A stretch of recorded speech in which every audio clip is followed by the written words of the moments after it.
let go of everything.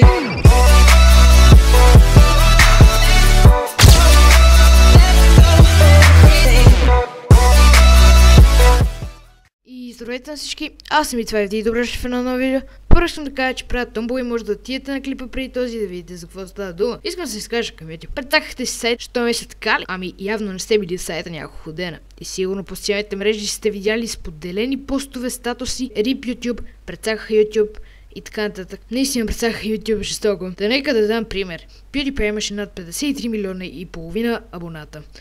И за една вечер му спаднаха с почти 750 хиляди абоната, което е нереално. Та, както всички страха и аз по тях. Точно се изкефих, че имам 800 абоната, даже бяха 810.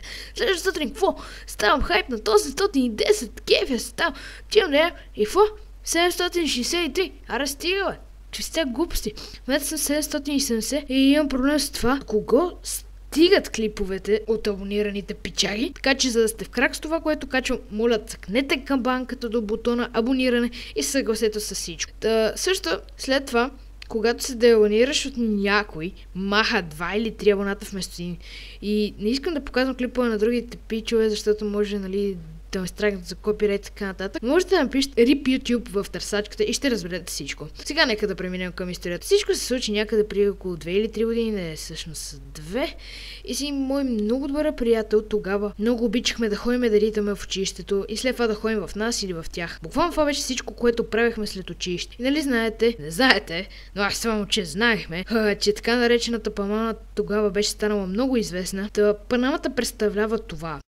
И общо взето, докато се прибирахме от училище към тях, постоянно си правихме така наречените панами. И тогава ни хрумна, че може да правим и на други хора. Да, той наистина е много добър и увързваше, докато на мене не. И доста пъти се провалих.